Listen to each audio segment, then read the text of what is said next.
Greetings YouTube, this is Captain Machine, and I'm here to give a commentary and or review of the UK Game Expo in Birmingham. Now, the first thing and the weirdest thing that I encountered was I actually bumped into two people that referred to me as Captain Machine, not by my real name, which was weird because I honestly didn't think anybody would be there to actually watch my reviews. I mean, I'd like to think that was the case, but they didn't. But I was quite surprised, so I was pleasantly surprised about that. Now, the first thing that interested me about the actual venue was the name. It's the Winshire Masonic Temple. I thought that was rather interesting. It's a temple to gaming, which is a fantastic idea, really. Now, I didn't get an awful lot of footage that I could use. I mean, an awful lot of it is sat on the cutting room floor, as it were. These are the guys who basically let me in. They were fantastic with arranging the tickets and everything. Because of a screw up with PayPal, I had to sort out the payment for that separately. Not typical, shall we say. Now, the first thing you pretty much ran into, the first thing we ran into anyway, was the first trading hall. There were in total 4 trading halls and 2 demonstration halls, which is quite an impressive number, and then various other side things to that, like tournament rooms and card game rooms and role-playing rooms. Role-playing rooms were quite packed, and in all fairness weren't as noise-free as I would prefer to have liked. Now, here we go. There were the guys that make City of Heroes there. They're to the left, and to the right, I believe, is actually no, it might not be Alchemy, it could be somebody else, but basically they do a whole set of gothic jewellery and t-shirts and stuff, and well, they had an exceptionally attractive person working behind the counter, but no, they did a lot of stuff that would interest the average goth gamer, shall we say. And they did quite a lot of business by the looks of it. Now, new game there, Caveman.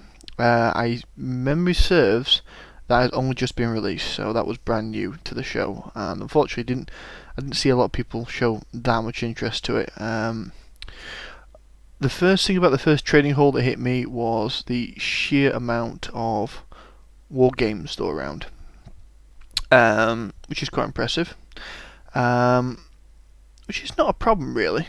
War games are in the facet of gaming. It is one of the triad, as it were. Not a triad, there's 4 of them. What's the 4 for a triad? Who cares? Because you've got role-playing, card game, board games, and war games, really. And computer games come in a very close 5th to that, and there was a little area set aside for them, but not many people visited it, myself included. I took a casual glance and then carried on. But no, one of the main reasons why I've muted it and decided to dub over it with my own commentary is purely because of the amount of gibberish that I sprouted when I was recording this. Unbelievable. Here we go. Well, there's a nice guy here who was selling an absolute ton of D&D models. Now, for some reason I decided that a good idea to hold the camera above the stands and try and get a good idea of the scale. Now, this is just the size of one of the trading halls. One of the 4 trading halls, might I add. So, it was quite a big, although in the centre of every single hall was set purely aside for demonstration games. And there was a lot of them, and I'm ashamed to say I didn't get to play in any of them, which is a huge, huge shame. I must admit, I'm actually semi-impressed with the models that have been coming out for the D&D miniatures games. I mean, I got the first set when it first came out, and I even decided that one of them, I think it was a human bandit, was such an ugly model it deserved to die, and took a lighter to it and melted it. But some of the stuff that's coming out, like that bugbear, for example, particularly fantastic. I love the translucent effect on the some of the elementals, like the water elemental, the fire elemental, and the dragons look spectacularly interesting, despite what size they may be, because there's very different sizes depending on the age category, of course. Common interlude there. That is the evil monkey that does indeed live under my bed. Right, what else we've got here? I must admit, I've edited all this together. This is pretty much all the usable footage I have, which is a dying shame, and I did forget to record most of what was upstairs. That was Mongoose Publishings, who are pushing RuneQuest as a very good competitor towards D&D, which it will be. The TARDIS, yes, they had the TARDIS there. Well, they had a TARDIS there. It's not probably the TARDIS, because the TARDIS is a flat pack job that gets shifted around Wales a lot, but there you go. But yeah, a lot of geek things went on here. I mean, these guys, for example, at Firestorm, if you ever need any CCG materials, they're the guys to talk to. Yes. Now, not only did we have a TARDIS, but we also had Daleks. Now, this one had a minder for some reason that followed him around. You know, probably for genuine fear that a 5-year-old might mug him. But there you go. But no, very, very impressive. They move like Daleks.